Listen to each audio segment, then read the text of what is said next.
пришли сегодня в гости к одному очень интересному человеку. Узнаем, кто же это. Я теперь Милана. Давайте выпьем за новую Милану Стар. Я уже давно мечтаю о семье, я мечтаю выйти замуж, я мечтаю о ребенке. Я надеюсь, что у меня это получится построить с Олегом. Удалил все приложения? Ну, возможно. Возможно или да? Возможно или да, ну типа... Мне нужен конкретный ответ. В чем цель вопроса? Подожди, мне нужен твой ответ конкретный. Да или нет? По-моему, да. удалил? Ну, возможно, одно осталось. Hornet вроде, Да, в котором ты был 2 дня назад.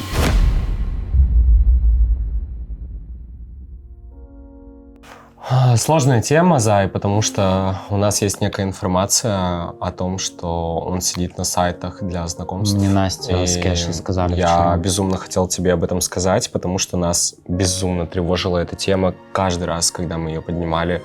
И типа Настя вы даже прям плакала. обсуждали? Да, мы обсуждали, к сожалению или к счастью, я не знаю. Ну, потому что типа эта тема была обнародована именно в нашей компании. И... Майк, да, нашел? Да. Hornet вроде, Да, в котором ты был 2 дня назад. Неважно, Да. что было до этого. Сейчас И ситуация, я к тому, что что ты я в понимаю, приложении что это обновлялся обидно. онлайн. Олег, это День назад. День назад. Давай не будем Такого лукавить. быть не может. Давай не будем лукавить. Олег, Мы у нас- видели. у Это нас- мог скрин сделаться день назад. Мы, с одной стороны, не хотели рушить твою вот эту облачность и твою влюбленность, и мы типа это ценим и знаем, как это важно, но в то же время мы не можем сделать так, чтобы он тебя обманывал, понимаешь? И в этом заключается вся суть. Ну, мы в то же время не хотели нарушать твой типа покой, но а какой это покой, если он тебя уже обманывает изначально, если вы не в открытых отношениях, и он сидит в социальных сетях, где знакомится для секса. Почему, в принципе, оно у тебя есть, если ты говоришь про какую-то серьезную историю? Ты говоришь, что у вас That's серьезные okay, чувства. когда Это что? открытые В чем отношения, но суть? здесь я не вижу я этого говорю, вайба. это из разряда, когда есть просто ненужные приложения в телефоне, типа, и вот, и они Ну, это остаются. что? как Ты бы. хочешь сказать, стоп, подожди, ты Ну, хочешь не сказать, было что случайно такого, то, что я ткнул, ехал типа? такой к Милане. Так, нужно все фотографии там с бывшими удалить, типа все переписки, Подожди, все ну, сайты да, знакомств, типа Что? все аккаунты. Олег, это странно, блядь. Ты в отношениях, ты сидишь на сайте знакомств. Ты В заходил смысле я туда сижу? не один А раз. уже 2 недели. Олег, Ну, Олег, у нас блядь, не есть, знаю, Олег, у нас это- есть это скрины, хуйня. у нас Ну, есть Ты скрины, вторую неделю когда в вы сделали отношениях, скрины, и скрин ты можно заходишь было 3 сделать дня назад месяц в назад. приложение, Да И всё, там это указывается скрины, день, ты когда что? ты сидел. Ты Там уже был время, больше день недели и на всё Бали. остальное. Ты думаешь, мы тоже типа глупые, что ли, Зай? Не делай Мы нас сильно за неё дураков. Нет, так переживаем. Не докажите, надо вот сейчас что? нас Дело, пытаться как-то обойти. подожди, стоп. Сейчас дело не только в переживаниях, просто в человеческом отношении. А если она сейчас будет так сидеть? Вот почему Так вот я встань на не сижу, её- я не сижу, я Блядь, тебе Олег, еще ты раз там сказал. был, ну, блядь, ты Ну, сидел я там там. был, а типа я там что, с кем-то переписывался? Какая кого-то разница? искал? Почему Откуда она мы- вообще у тебя Стой, Так находится? Нет, вам стой, и не подожди, надо а знать, откуда мы- вам и не надо А в знать. смысле не... Ты прикалываешься? без смысла, вам не я надо тебя знать. при своей сестре, блядь, любимой доебывала. Вот она на это обиделась по-настоящему. А я доебывала не просто так. Видимо, есть до чего доебаться. Понимаешь, в этом проблема. И ты сейчас мне доказываешь, да это вам вообще не надо знать. Ты прикалываешься? Ты Нет, серьезно? Ну, типа да, ну в этом моменте, да. То есть для тебя окей такая ситуация? Нет, для меня не окей, и для Что Миланы именно для явно тебя не окей? Не, ну окей. серьезно. Ну, типа, это мой косяк. То, что, ну, То есть я косяк не удалил приложение, типа, и как бы случайно в сидел, него и сидел. зашел. Ты не зашел в него случайно, Нет, ты я в нем сидел в не нем, сидел, я Олег, ты не Стой, собираюсь стой. повторять Ну, это пусть 500 раз. Пусть договорит. Ну. Я в нем не сидел, возможно, даже невозможно точно, я в него просто случайно зашел. Такое бывает. Так, не нужно, ну, Вы типа, это на уже меня реально тут обсуждали? нагнетать, вот это вот все. Просто Я все то, что сказал. я слышал Я от чист неё. перед собой, перед Миланой. Единственное, это неприятно, когда ты находишь там своего парня или девушку там в сайте знакомства, что он там заходил пару дней Ты назад. сейчас сам Конечно, ответил на это свой неприятно. вопрос. Это неприятно. И что? Но, Нет, его, он меня но тоже я никак не выкинул. могу удалил. доказать, кроме того, как просто сказать и поверьте на слово, если есть хоть какое-то доверие. Ну, у Миланы оно явно есть, то что, ну, я чист, я ни с кем не переписывался, и, типа, все окей. Ко мне вчера ребята вечером приехали. Вот Настя расплакалась, когда это все Ну, говорила. логично, потому что для Я не нас, для знала. всех эта тема очень важная. Как своей лучшей подруге мы не можем позволить тебе встречаться с человеком, который на этапе зарождения отношений сидит в ебучей социальной сети, в которой трахаются. Когда я узнала информацию про Хорнет, про то, что Олег имеет там страницу, для меня это было очень болезненно. Я не знала, как это воспринять, потому что вот как бы я понимала, что у нас накануне шоу и все такое, и вот у них только начались отношения.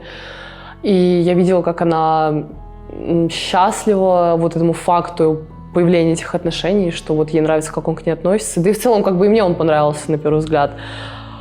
Болезненно, прям болезненно. Я не знала, что делать, если честно. Я в очень сильном замешательстве была. Короче, я вчера немножко охуела, конечно, с этого, признаюсь честно, потому что мы с Олегом изначально поговорили. Я говорю, я максимально открытая, я максимально свободная. Мы можем строить любые отношения. Ну, типа, для меня свободные, несвободные отношения — это ок. Но главное, самое главное, чтобы мы, типа, это обсудили друг с другом, Да, были конечно. честны. То есть, чтобы там не в крысу кто-то ходил трахаться. Если тебе нужно с кем-то поебаться, я сама это организую, типа, это окей. Ну, просто приди, типа, и скажи мне. Но он в итоге показал телефон. Ему писали каждый день, пока он был на Бали. Ну, переписка, может, 10-15 вот за эту неделю. Но ни одна не была открыта. Отвечено? Открыта. Он даже, Ну, всё супер. Он даже не открывал эти сообщения. А что он сказал насчет того, что, типа, он вообще там сидит?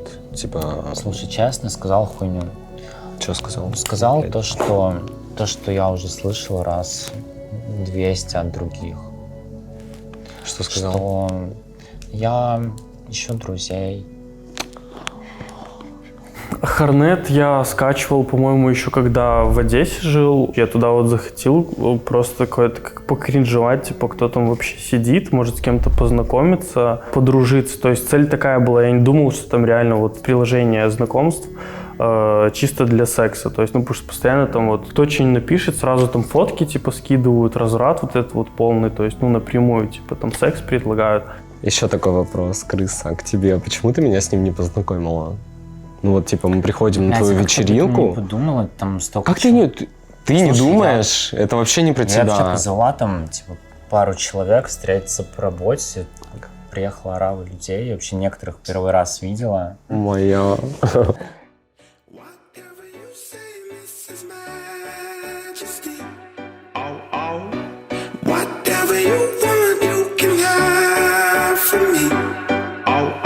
With Nicki now, I smoke them like hippies now. They see me say yippee now. Homes running like Griffey now. They switching like sissies now. You niggas is iffy now. He nothing like Skippy now. He want me to be his wife. His missus like Sippy now.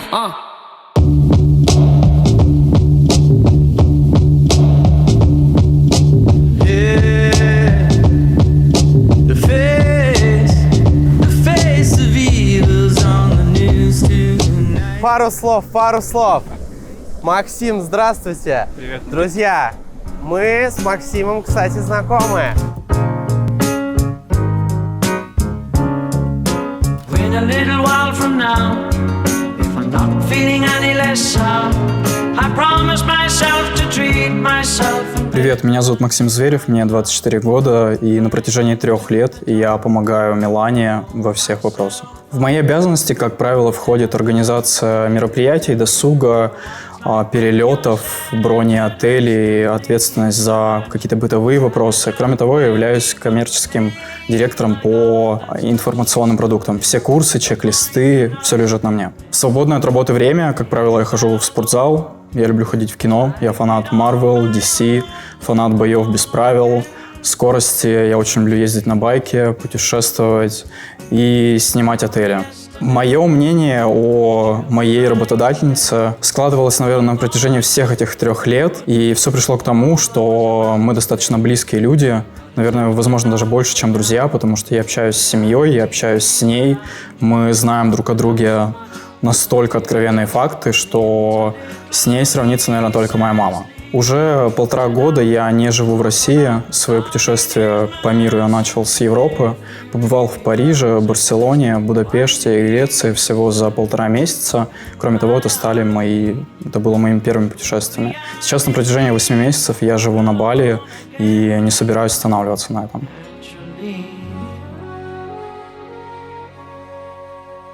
Максим, вот многие знают тебя как ассистента Миланы Петровой, но, насколько мне известно, у тебя есть очень много других каких-то увлечений, какая-то другая работа, правильно? Да, безусловно. Где-то 30% моего рабочего времени я трачу на ассистирование на Милану. Дальше занимаюсь своими проектами, и он не один. А что у тебя за проекты, если не секрет? Я тот человек, который не любит постоянную работу. И кроме Миланы, все остальные проекты носят систематический характер. Как правило, это либо запуски инфопродуктов. Скоро я буду помогать в одном из баров как креативный директор здесь, на Бали. Ну и плюсом занимаюсь дополнительными делами. Слушай, а скажи, пожалуйста, ты вообще, как человек счастлив? Я, знаешь, считаю, что счастье, оно в моменте. И вот если мы встанем, подумаем, то ничего плохого не происходит. Я реально счастлив. Я был счастлив и в России, я счастлив здесь. Я счастлив всегда и везде, практически. Ощущаешь ли ты себя свободным человеком? Скорее всего, да. На 80% я полностью свободен. Единственное, что меня сдерживает когда-либо в каких-то рамках, это работа на Милану, потому что мы вместе уже больше 3 лет, и там всегда нужно быть на связи. Прежде всего, в своей жизни я всегда ставлю ориентиры на те обязательства, которые накладывают на меня люди. Работа – это работа. Если мне платят деньги за определенный вид услуг, если это регламентировано как-то, то я выполняю это в каком бы состоянии я не был. Не было ни единой ситуации, когда бы я отказал Милане и не приехал на задание или что-то не выполнил по своей инициативе. Слушай, а были какие-то у вас, может быть, конфликтные ситуации, еще что-то? Я эту ситуацию уже отпустил, и если рассказывать о ней без эмоций, то произошел инцидент с одним из фотографов, персонала нанятого во время одной из тусовок. И Милана на эмоциях при всех друзьях сказала, что я уволен. Это был первый раз за 3 года. И когда человек просто с тобой может расстаться по щелчку пальца, это меняет в твоей голове многое. С тех пор у меня еще 2 работы.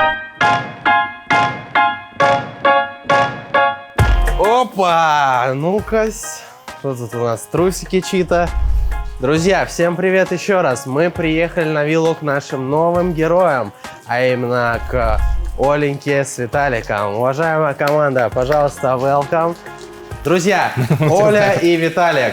Молодой папа, молодая мама.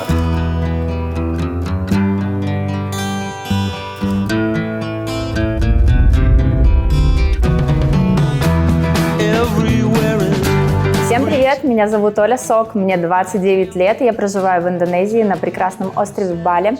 Делаю девушек прекрасными и красивыми, веду свой блог, у меня 2 детей, еще у меня есть свой бренд уходовой антицеллюлитной косметики, и я подружка Миланы. Подарила мужу на день рождения поход в дрочильню. Мы с мужем живем 11 лет вместе, у нас 2 детей, мы не женаты. Я снималась ранее в реалити «Супермама», и я не стала супермамой, потому что меня решили там завалить.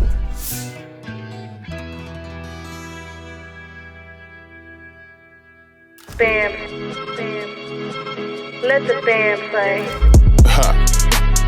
Every day feel like the weekend. Виталик, я из города Санкт-Петербург, Scientific Life, мне 30 лет. В обычной жизни я тружусь над своими проектами, управляю своим бизнесом, точнее 2, и торгую криптой. Также веду блог. А Милану я знаю, наверное, больше 3 или 4 лет. Милана для меня супер важный человек, я безумно хорошо к ней отношусь, это одна из моих лучших подруг. Я не знаю, почему меня пригласили в реалити, наверное, потому что я дорог для Миланы, возможно, в каком-то плане, а может быть нет, наверное, потому что я ее друг. Че, можно пройти к вам? Да, конечно, проходи, сходить. будем знакомиться. Окей. Я уже нулевая. Разуйся, пожалуйста. Ну, мы работаем, типа, там ничего страшного. Разуйся. Вы слышали все? Так, ну что, рассказывайте. У нее дети, короче, есть там. 2. Типа 2. У меня есть сын, дочка. Дочке 6 лет, сыну скоро будет 5. Я вообще наслышан про то, что у вас очень насыщенная сексуальная жизнь. Это правда, Виталик? Весьма. Какое самое последнее сексуальное развлечение было лично у тебя? Ну, то, что только что потрахались, не считается? Перед съемкой? Да, да, вот прям тут за полчаса. А есть видео? Нет. Мы были в Таиланде и ходили на боди-массаж эротический. Там не сосали, дрочили вот так вот, там, сиськами, попочками, там вот так вот. Из Вы какие-то последнего. нахуй извращенцы, блядь. Почему? Это классно. Я тебе предлагаю, сходи. А что мы пьем вообще за напиток? Просекко. Оно дорогое, раз уж оно в золотой бутылке, или это просто... Я не знаю. Это мое. Так, ну что, за что пьем? За то, чтобы у Чтоб тебя пусть секс стоялые был. бабки были. Ну, он у меня и так есть, поэтому дай бог, чтобы у ребят все было замечательно в их прекрасной жизни. Я рад вас приветствовать как новых героев наших. Хороший, кстати, реально. Это какой-то массажер, по-моему, это мой. да? Вы им разминаете простату Виталика? Нет, мы разминаем простату тех, кто к нам приходит. Слушайте, я бы с У таким... меня уже нормально там все размято. Так, ну что, за сколько вы снимаете вообще вот эту виллу? Эту виллу мы подписали годовой контракт. $300 в месяц я плачу, без электричества. А что вообще побудило вас переехать на Бали? Что это сейчас было? Я не знаю. Это рефлексы, понимаешь? Как давно вы вообще вместе? Мы вместе 11 лет. Как вы вообще влюбились друг в друга? Где вы Это случайно, встретили? это вообще На лютая гонках. случайность. На Да гонках? нет, не на гонках, блядь. Блять, на катке, На хорошо. катке. А где вы ебетесь здесь? В спальне. У вас спальня? Слушайте, пойдемте в спальню. Да, конечно, пойдем. Здесь происходит трахальня. Да. Вы можете показать, какие позы вы вообще применяете во время ваших утех? Блядь. Нам придется с вами все вместе трахаться. Так, девочки, смотрите, мужчина ваш лежит и расслабляется. Залезаем на него, как кошечка. Арр. Делать это не вот так, а сексуально двигать бедрами. Да. Потом следующая поза. Перемещаемся, встаем в позу вот такую. Нихуя себе. И делаем вот так. Хуевшая вот такая. Так, ножки туда под него, чтобы ими держаться. И вот так. Это прям кайф. Да, и там получается глубокое проникновение, и, блядь, очень чувственно. Потом мы можем переместиться и поделать вот такие движения. Мне кажется, я сейчас не встану с него, пока вы не уйдете, потому что там уже твердо.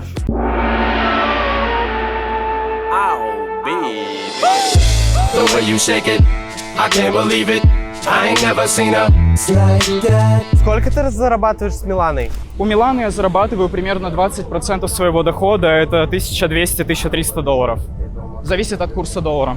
Мой общий доход варьируется около 300 тысяч рублей. Тут Милана написала, можно послушать. Что пишет? Просто приехать прямо сейчас ко мне на виллу, надо поговорить. Она хочет, чтобы мы приехали, сейчас к ней на виллу, и мы поговорили. А что за очки у тебя? Это первый подарок Миланы на день рождения. А примерить можно? Без проблем, Я конечно. просто такие вообще, если честно, даже это не надевал. А сколько стоят они? Они стоят, по-моему, больше $1000. Ебать, ребят, вот это тяжелый люкс. Это не самый дорогой подарок Миланы. А какой еще был? На этот Новый год она подарила мне путевку на Сейшелы стоимостью примерно 300 тысяч рублей. Вот это я понимаю, да, ребят, работодатель, конечно. Обрежьте свой вонючий член, чтобы он вас не воняло, вы долго не кончали, блядь, и чтобы вам могла нормально кайфануть. Как часто вы трахаетесь? Каждый день.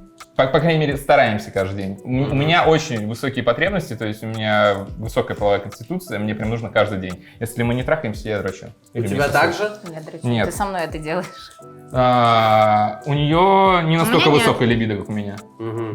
Ну, а не бывает такого, что тебя заебывает то, что Бывает, можно потрахаться, 100%, еще чего-то? да. Не из-за того, что именно потрахаться заебывает, а заебывает из-за того, что дофига дел бывает, и я не успеваю. То есть мне прям вот четко к определенному времени надо что-то сделать. Он такой, хочу трахаться. Я говорю, блин, я сейчас не могу. Я, может На быть, и мой хочу, взгляд, но она попозже. неправильно расставляет приоритеты. В моем приоритете секс всегда на первом месте. То есть секс важнее, чем работа, бизнес, там, Даже жизнь другого человека.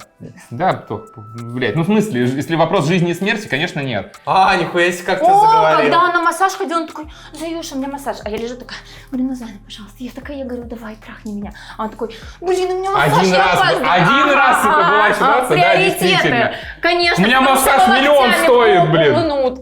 Предлагали ли вы Милане тройничок? Было дело. Было Ну, не дело. мы предлагали, наверное, Она нам предлагала. Ну, то есть было дело, что мы просто тискались. Нет, подожди, первый раз это было на Бали. Мы пришли к ней, мы, короче, нажрались у нас дома, а оставили ее спать у нас дома, и мы с Виталиком такие шатуны-затейники. Пойдем потрахаемся при ней. Я говорю, может быть, что-нибудь там на нас подрочит. Мы выделили спальню, ложили ее спать, думаем, блин, но она же открыта вообще к сексуальным каким-то, почему нет? И мы пошли с Виталиком туда Её и спальня. начали, да. Я начала Виталику сосать, я думала, что Милана проснется, там на нас подрочит, но она была очень пьяная, она не проснулась. Она была в говно, она была столько напилась, что она даже не смогла глаз открыть. Она просто, что вот так вот, блядь, по кровати там ползала. И, в общем, это ничем не закончилось. По итогу мы вернулись в свою спальню и продолжили там, а она была прям в сопле. А часто ли Милана рассказывала о каких-то, ну, своих сексуальных... Да, мы прям... Подожди, стой, желание? Не-не, вот каких-то, ну, историях, Экспириенсы? которые, да, Конечно. вот были. Что бы вы могли рассказать об этом? Ну, Я думаю, что все, Она что всегда- мы могли рассказать, она это в своей книге расскажет. Хоть одну историю Там расскажите. охуенно. Ну, которая, как бы, ну, доступна... Ну, как чувак говно в морозилке замораживал. Вот я закину вот такую вот удочку и не буду больше ничего рассказывать. Я, правда, очень рад, что мы с вами немножко попиздели. Я уверен, что мы еще с вами попиздим на разные темы. А сейчас очень важно будет, чтобы вы собрались и поехали, ну, к другим ребятам, да, туда в гости. И, соответственно, там будет, ну, одна прикольная движуха, которая там произойдет. Вот, и хочется посмотреть. Вечеринка! It feels so good it should cost. Brought an alligator, I ain't talking Lacoste. Made me say, like a mix of Master P and Rick Ross. She seen it made me always feel like a boss. She said I'm in the wrong hole, I said I'm lost. She said I'm going too fast, I'm exhausted. Now drop to your knees for the offering. Привет. Привет. Че, как дела? Вы готовили вчера что-то? Да я недавно проснулся, на самом деле, такое потренил, поехал. Вот, сегодня дома тренил.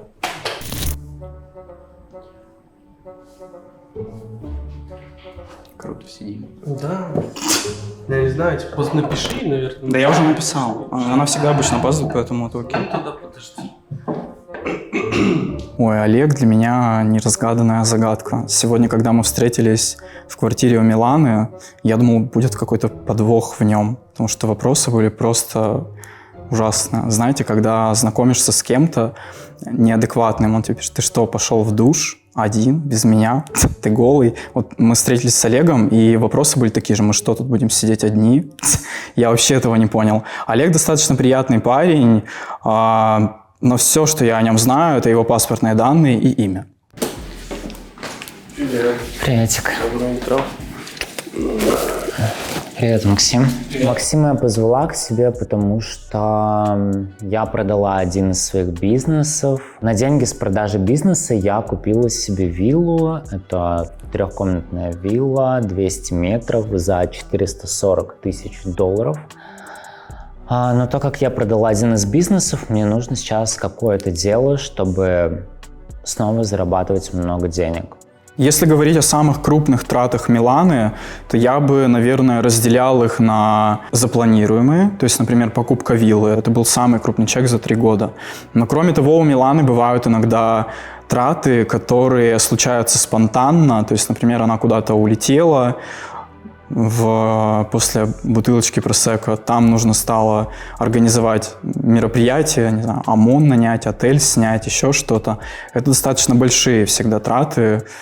Ну, Милана директор, она решает, на что мы тратим деньги. Я выбрала самый лучший комплекс на Бали. Я купила самую большую виллу в комплексе. Ну, конечно. Рядом с пляжем, недалеко в самом лучшем районе, в Чингу. Трехкомнатная вилла. Я думаю, что буду там жить примерно полгода в год, остальное время буду ее сдавать. Нужно что-то мутить, нужно какой-то проект, потому что за последние пару месяцев я $1060 потратила. Нам нужно сделать $1150, желательно к январю. Максим, что у нас вообще по прибыли по предыдущим продуктам? У нас последняя продавалась глотка. Последняя была глотка. Сейчас она вообще еле-еле продается, нихуя не продается, потому что все ее уже купили. Сколько там покупателей было? О, слушай, я могу ошибаться, тебе пришлю скриншот, но, по-моему, было около 4-5 тысяч. Недавно По-моему, 6, больше 6 Ну вот тысяч. это был самый продаваемый продукт у нас после чек-листа первого бюджетной косметички. Ну, 6 тысяч уже купили, надо что-то придумать, наверное, новое. Может быть, глотка 2. Мы можем либо перезапустить эту и рассказать об ошибках, потому что у нас это был очень скандальный запуск. На самом деле я отбивался, помню, в Греции от похотливых женщин, которым мы не дали урок прососания. Ну, мне кажется, мы типа $150 тысяч не сделаем, если Нет, нам нужен перезапустим новый этот же продукт. продукт. Нам нужен новый продукт. Абсолютно новый продукт, Максим, на котором мы можем сделать такие деньги, может быть, больше. Примерно 2 года назад мы запустили наш первый инфопродукт. Это был чек-лист по косметике. Реально, действительно полезный продукт для меня, как начинающего продюсера тогда и продолжающего сейчас. Было важно, чтобы наши продукты несли пользу людям, чтобы, отдавая деньги, они могли получить результат x10 от того, который они ожидали. И все наши продукты строятся именно таким способом. Но были и в нашей практике неординарные продукты, такие как школа орального секса, глотка. Это был один из последних продуктов, тот, который расхайпился, разлетелся везде. Но я, как продюсер и будущих продуктов, обещаю, что будет еще горячее. Такое задание — придумать продукт, на котором я заработаю типа с тобой дохуя бабла. Тебе 20%, Максим. Ура! Вот. Но ты готова вообще на все. То есть это может быть какой-то эпатажный, скандальный продукт. Слушай, давай так, но исходя из того, что мы умеем, мы же не инфо-цыгане, мы не продаем воздух. То, что мы умеем. Мы будем продавать то, что мы умеем делать, какие-то Хорошо. Надо просто придумать, красиво оформить и все такое. Нанять спикеров. Ты знаешь, как эта вся тема Да, работает. без проблем вообще. Короче, к следующей встрече, пожалуйста, подготовь бизнес-план. Окей. Мне нужны Короче, бабки. давай я до конца недели это сделаю, и в конце недели договоримся о встрече, я тебе все предоставляю. Хорошо. Потому что за Ну, последние всё. месяцы, типа, я $1060 потратила. Семью на саму там Да, я помню. отвезла, все такое. Маме сумку купила. Там. Да, почему не повыебываться? Короче, так. В общем, трат пиздец. Бизнес продала, и, соответственно, сейчас просто, в общем, последний хуй без соли доедаю. Это просто пиздец. Честно, я хочу плакать. После продажи бизнеса я стала зарабатывать около $10 тысяч в месяц. Я не знаю, как жить дальше, потому что ежемесячные расходы у меня около 20-30 тысяч долларов, и, по сути, я сейчас живу просто в минус. Это больная для меня тема. Я вот на днях сходила в клуб, потратила там $1500, и я об этом просто думаю, о том, как я живу. И вот смотря на свои траты, я не могу понять, как некоторые люди могут жить там на зарплату $1000, $2000 в месяц. Напишите в комментариях, как вы выживаете на зарплату $2000 в месяц. Короче, нет денег, Максим. Нет денег, мне нужны бабки. Окей, мне тоже. Все. Что-то еще надо сегодня? Или все? Ну, бутылку вина, наверное, еще. Ну, я тебе закажу. 2. Окей, я закажу. Это уже курьер. Игристое или белое? Белое, сухое. Окей, я захожу тогда, поехал и напишу тебе, когда Все, давай, Максим, готово. люблю. Ага. Я знаю, что все точно получится, потому что Максим меня никогда не подводил. Так много вопросов поступает мне в директ по поводу Олега, по поводу наших с ним отношений. Так много вопросов, но так мало ответов. Поэтому в день публикации этой серии мы решили с Олегом ответить на все ваши вопросы в моем телеграм-канале. Подписывайтесь и в комментариях под последним постом задавайте свой вопрос. Максимально откровенный, спрашивайте все, что хотите.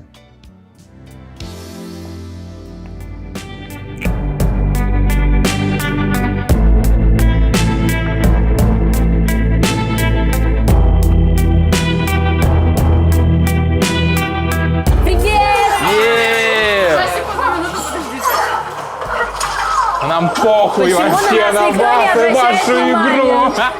Знаешь, К ребятам в гости я пришла, честно говоря, в небольшой прострации, потому что я не знала, что для нас подготовили.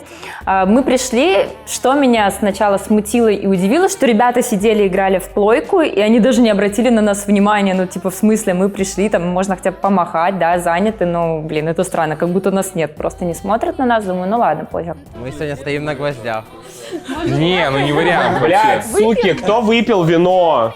Мы Всем привет, ребятки. Привет. Меня зовут Гоша Романов, и я криптотрейдер-инфлюенсер, но периодически ставлю друзей на гвозди. Это мое хобби. Мне кажется, гвозди — это какая-то хуйня для долбоебов. Дайте денег просто на состояние. Когда мы приехали к ребятам на виллу, да, действительно, нас ждал интересный сюрприз.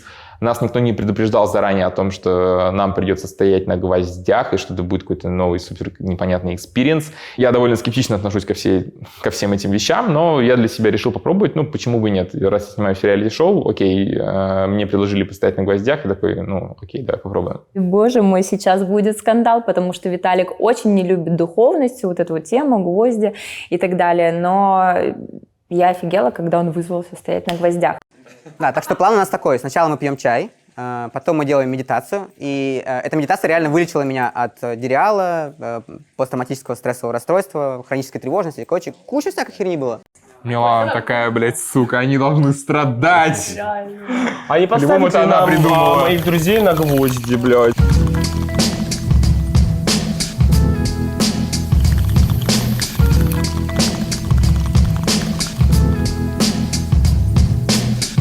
Мы переходим к медитации. Что нужно делать? Мы закрываем глаза, садимся в максимально комфортную позу, фокусируемся на дыхании, дышим нижней частью живота, диафрагмой. Маткой. Маткой тоже можно. Чудо, если ее нет. Сейчас Оля такая... Матка вот там сдула всех. Меня очень-очень выбесило то, что Сережа и Настя, они вообще не могут сфокусироваться и как-то уважать чужое пространство и чужое время. Но мы решили все вместе помедитировать, мы на это согласились. Окей, может быть, кто-то не любит, можно было выйти, не делать это. Они брали и сбивали процесс медитации, хихикали, смеялись. Ну, мне показалось это немножечко неуважительным, и в том числе к проводнику. Дзен Майка вообще ничто не поколебит. Он вышел, походу, из тела. До йоги, до медитации я был вообще другой человек. То есть, когда все это начал делать, я такой думаю, вау, ничего себе, какой в этом классный ресурс. Я начал это изучать не просто для себя, но чтобы рассказывать об этом другим. И таким образом я, скажем так, преисполнился до такого уровня, что я уже сам сейчас это преподаю, создаю приложение для медитации, поэтому это сила. Это сила, которую многие не знают и многие обесценивают. Такие типа, ой, да что вы там, типа, медитируете? Нет, на самом деле, если делать это грамотно, то в этом очень-очень много ресурса и, следовательно, успеха. Окей, медитация подходит к концу, но вы не открываете глаза. И сейчас нужно будет покричать. Нужно будет кричать звук А вместе со мной. Давайте на счет 3. 1, 2, 3.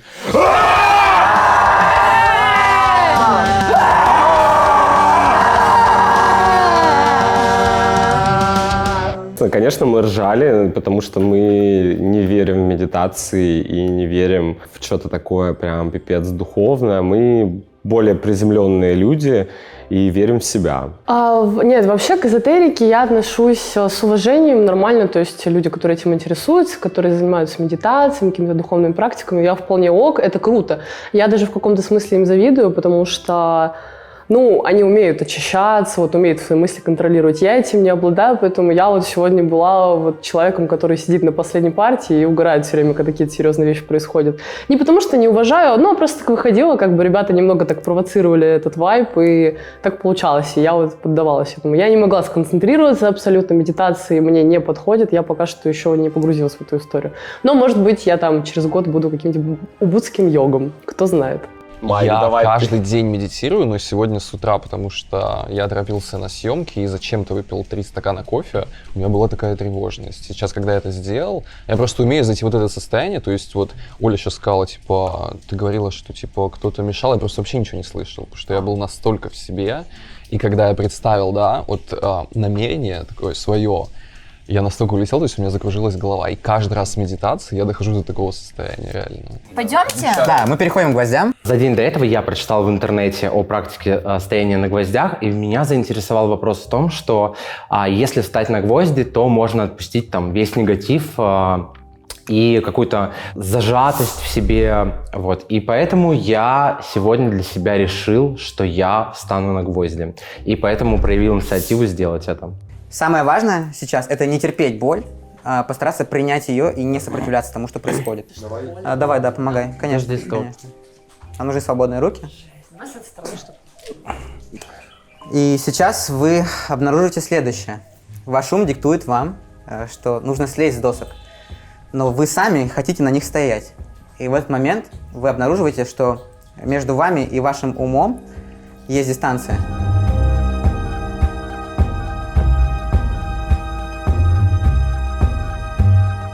Я думаю о том, что Виталик познал дзен, потому что он вообще был самым-самым скептичным в моменте. Но я тоже заметил то, что он стоит на гвоздях больше всех, он молчал, он ни с кем не разговаривал в этот момент. В отличие, например, от меня, я с кем-то разговаривал, вел какую-то коммуникацию. Но я думаю все-таки, что он лукавит, и на самом деле он понял и словил кайф от этого. А просто сказать нам, что типа это реально работает, он не решился. У меня не было никаких ожиданий от гвоздей в целом. У меня не было никакого запроса и никаких инсайтов я не словил после того, как я на них постоял. Я просто на них постоял, я испытал какие-то новые эмоции, новый экспириенс, но это никак не изменит мою жизнь точно. Что ты чувствуешь? Я не чувствую боли, но такое чувство, будто бы вот особенно вот вверх ног идет такое ощущение, что будто как массажкой, знаете, проводят, как будто это не иголки, а что-то такое, как какая-то энергия течет? Какая-то, да, что-то, будто вот мне что-то пульсировать начинает, и это все во все ноги идет. И я действительно уже не чувствую, что какая-то боль у меня есть или что-то еще. Как будто просто я стою на соломе, вот такое ощущение странное. Очень интересно. У меня есть проблемы с хроническим стрессом. Долгое время мне нравится человек, но у нас, к сожалению, ничего не может быть. Мы не можем быть вместе по ряду причин. И очень долгое время мне до сих пор, наверное, мешает это завести с кем-то там новые отношения, потому что я не могу отпустить человека. Вот. И я, вставая на гвозди, решил для себя, что я попробую хотя бы понять, почему я не могу этого сделать. И мне кажется, что я понял. Пиздос. Ваше впечатление, пожалуйста, расскажите ваше впечатление. Ноги охуели просто. Ну, на самом деле, конечно, это был интересный опыт. Мне было интересно попробовать встать на гвозди. Вдруг меня тоже посетит какой-то инсайт. Инсайт меня никакой не посетил, но, чувство острое было. Я до конца не понимал, зачем я это делаю. Просто попробовал. Вот и все. Кто выстоял на гвоздях? Виталик! Для меня это было несложно. 16 минут. Боль довольно быстро ушла. А вот теперь больно. Сука, какого хуя? Сейчас бы, конечно, бокальчик просекко выпить было бы вообще идеально.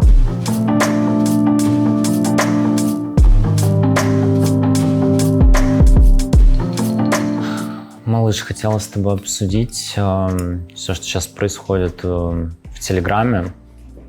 Что, пишут про нас там вот это все?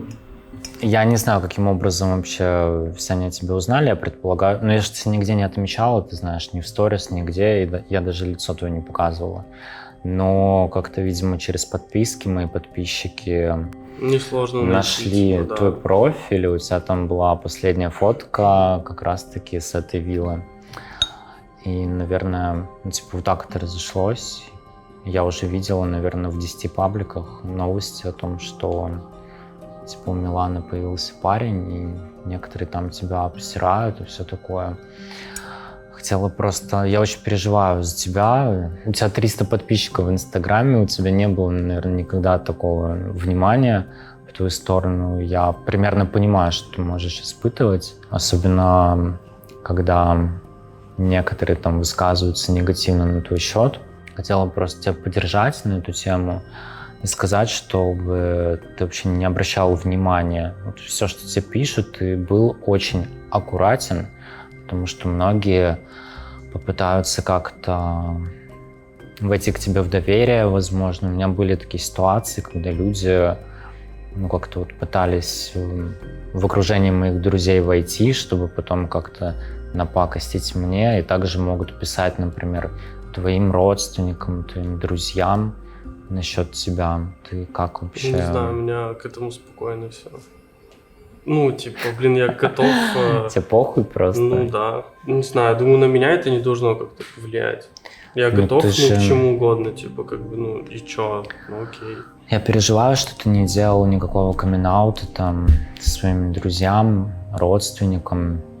Как ты думаешь, как они отреагируют после вот этих всех новостей? У меня такая линия жизни, я типа там нет у меня такого, что я какие-то камин-ауты вообще делал. Как бы, ну, только, по-моему, один раз лучшему другу своей ориентации, типа, и все, и после этого я подумал вообще этого не делать. Ты же понимаешь, что, типа, выйдет реалити, и все будут тебе писать на этот счет, твои знакомые, друзья. Да мне уже пишут много кто рад за меня на самом деле. Реально? Ну да, типа, подруги, друзья. Если что, это сейчас Олег, ее парень, Анин бывший, да. Просто классно.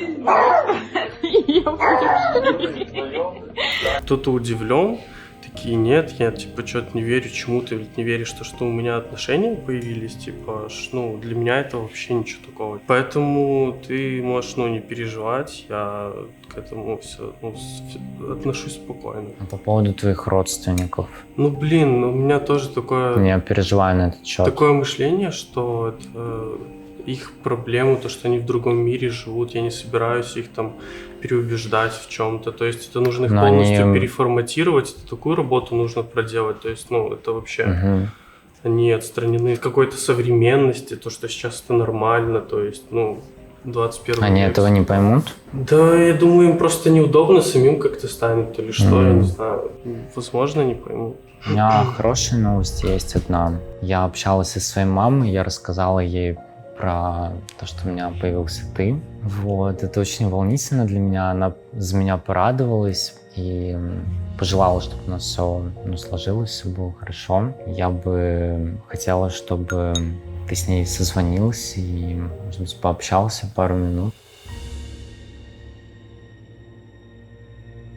Хочу познакомить тебя с мамой своей. Не собираюсь сидеть и каждого из вас по очереди спрашивать. Мне вообще пох, в группах участвовал, блядь, со старыми дедами. Ну нахуй ты приехал вообще? Я чувствую за собой косяк. Иди нахуй.